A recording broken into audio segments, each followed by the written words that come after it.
امام بیضاوی رحمۃ اللہ تعالی علیہ فرماتے ہیں، ایک واقعہ نقل فرماتے ہیں کہ ایک آدمی قریب المرگ اپنی بیوی سے وصیت کرتا ہے کہ میرے اچھے اعمال نہیں ہیں، میں شرمندہ ہوں اللہ کی بارگاہ میں،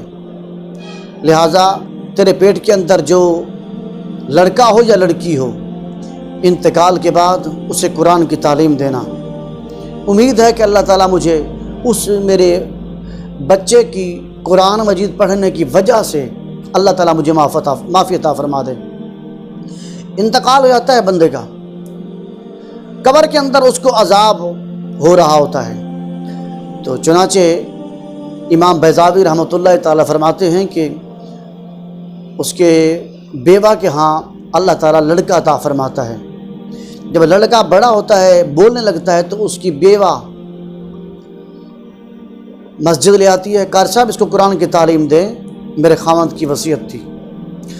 تو قاری صاحب کہتا ہے کہ پڑھیے بسم اللہ الرحمن الرحیم، لڑکا کہتا ہے بسم اللہ الرحمن الرحیم، اللہ جل مجدہ اس کی قبر میں جو اس کو عذاب ہو رہا تھا وہ عذاب دور کر کے اس پر رحمت عطا فرما دی، معافی عطا فرما دی۔ فرشتوں نے عرض کیا پروردگار ماجرا کیا ہے؟ اللہ تعالیٰ فرماتا ہے کہ میں جانتا ہوں فرشتوں، تم نہیں جانتے۔ زمین پر بیٹھ کر اس کا بچہ کہتا ہے بسم اللہ الرحمن الرحیم، میرا رب رحمان رحیم ہے۔ جب لڑکا زمین پر بیٹھ کر مجھے رب رحمان رحیم کہہ رہا ہے تو میں اس کے باپ کو رحمت دوں یا عذاب دوں؟ اس لڑکے کے قرآن مجید بسم اللہ الرحمن الرحیم پڑھنے کی وجہ سے اللہ تعالیٰ نے اس کے باپ سے عذاب کو ہٹا دیا، عذاب کو دور کر دیا۔ میں جو عرض کرنا چاہتا ہوں وہ یہ ہے، جو ہمارا مشاہدہ ہے ہمارے ہاں کیا ہے کہ لوگ اپنے والدین کی قبر کے لیے، ان پر قرآن مجید پڑھنے کے لیے مدرسے کے علماء لے جاتے ہیں اور وہاں جا کر قرآن کے ختم کرواتے ہیں اور خود نہیں پڑھتے۔ ان کے پاس وقت نہیں ہوتا، ٹائم نہیں ہوتا، کہتے ہیں ہم مصروف آدمی ہیں، لہٰذا یہ 500 یا 5000 یا 2000 روپے رکھ لو اور قرآن قاری جا کے قرآن مجید پڑھتے ہیں۔ اس طرح عمل کرانا اگرچہ جائز ہے، درست عمل ہے،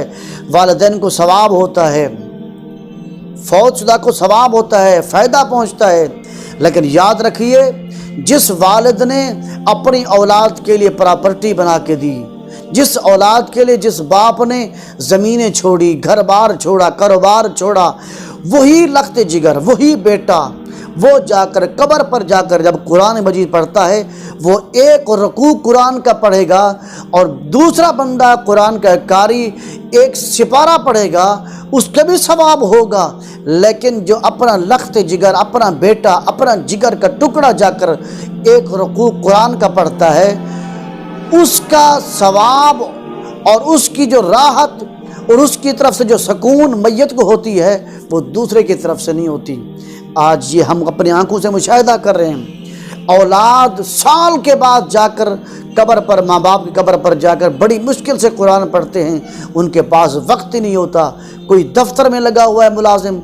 کوئی کسی محکمے میں لگا ہوا ہے ملازم، کوئی دکان پہ لگا ہوا ہے، کوئی کاروبار میں لگا ہوا ہے، کوئی کھیتی باڑی میں لگا ہوا ہے، ان کے پاس وقت ہی نہیں ہے کہ وہ جا کر اپنے ماں باپ کی قبر پہ قرآن پڑھیں۔ افسوس سے ہمیں کہنا پڑتا ہے کہ یہ لوگوں کو سمجھ کیوں نہیں آتی کہ جب بیٹا خود جا کر اپنے والدین کی قبر پہ قرآن پڑھتا ہے تو ان کے والدین کی جو میت قبر کے اندر ہوتی ہے، ان کی روح کو خوشی ملتی ہے، تسکین ملتی ہے۔ حدیث کا مفہوم ہے کہ جب بندہ کوئی آتا ہے قبر کے اوپر تو ان کے پاؤں کی آہٹ بھی وہ سمجھتے ہیں فوت شدہ کہ میرے اوپر کون آیا ہوا ہے۔ تو جب ان کی دوسروں کو سمجھتے ہیں تو جب ان کو پتہ چلے گا کہ میرا خون کا ٹکڑا، میرا جگر کا ٹکڑا، میرا خون مجھ پر آ کے قرآن پڑھ رہا ہے تو ان کو بڑا سکون ہوتا ہے۔ اس لیے میں اپنے دوستوں سے، اپنے ناظرین سے عرض کروں گا، کوشش کیا کریں اپنے والدین کی قبر پہ جا کر ان پر خود بیٹھ کر قرآن مجید پڑھا کرو۔ لوگ کہتے ہیں ہمیں تو قرآن نہیں آتا۔ میرے بھائی تو موبائل فون چلا لیتا ہے، کمپیوٹر چلا لیتا ہے، گاڑی چلا لیتا ہے، کیا تمہیں قرآن نہیں آتا؟ جس کے بارے میں اللہ خود ارشاد فرماتا ہے کہ ہے کوئی جو قرآن کو سیکھے، ہم نے قرآن کو آسان کر دیا ہے۔ قرآن تو آسان ہے، اللہ خود فرماتا ہے قرآن تو آسان ہے، کوئی ہے سیکھنے والا؟